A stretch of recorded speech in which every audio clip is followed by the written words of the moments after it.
সবাই কেমন আছেন? শীত তো প্রায় চলেই যাচ্ছে।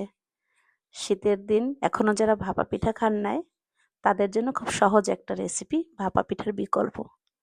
আমি নিয়ে নিয়েছি সুজি ১ কাপ, সাথে 1/2 কাপ গুঁড়া দুধ। দিয়ে দিচ্ছি একটু বেকিং সোডা। এই যে 1/4 চামচের মতো বেকিং সোডা। এবার দিয়ে দিচ্ছি 1/2 চামচ বেকিং পাউডার।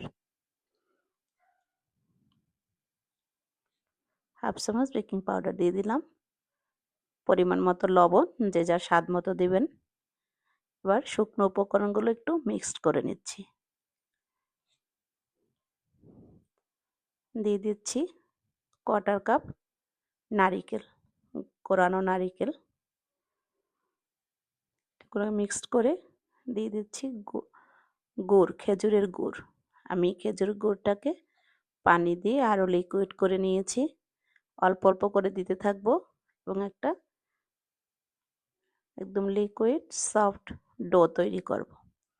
আস্তে আস্তে করে দিচ্ছি যাতে একসাথে বেশি হয়ে আবার বেশি পাতলা না হয়ে যায়। এই জন্য এই যে দিয়ে দিলাম।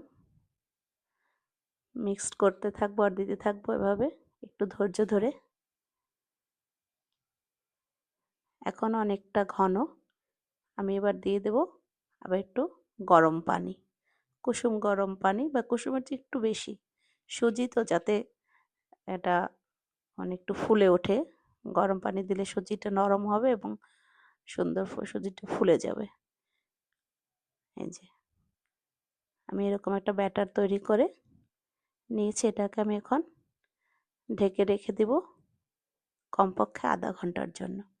সময় বেশি থাকলে আরও বেশি সময় রেখে দিতে পারেন। আধা ঘন্টা পরে ফিরে আসলাম। এই যে দেখেন সুজি আবার ফুলে একদম ব্যাটারটা কিন্তু একটু শক্ত শক্তই হয়ে গেছে। এবার এটাকে আমি একটা স্টিম করার পাত্রে দিয়ে দিচ্ছি। এই যে স্টিম করার পাত্রে দিয়ে আমি এটাকে ওভেনে স্টিম করব। পাত্রে পানি দিয়ে তার উপরে ছাঁকনি দিয়ে আবার এই পিঠার ছাঁচটা আমি বসিয়ে দিলাম। এবার ওভেনে দিয়ে দেব 4 মিনিটের জন্য।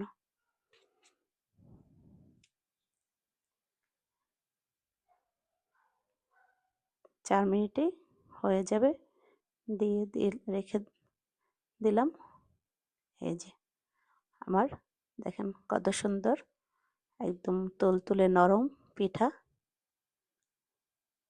আমরা ছোটবেলায় এভাবে মোট পিঠা বানিয়ে খেতাম, ওই রকমই কিছুটা, কিন্তু ওটা চালের গুঁড়ো দিয়ে বানাতো আমার আম্মা। এখন এটা আমি সুজি দিয়ে বানিয়েছি। কেমন হলো আমার পিঠা? সবাই ভালো থাকবেন। আল্লাহ হাফেজ।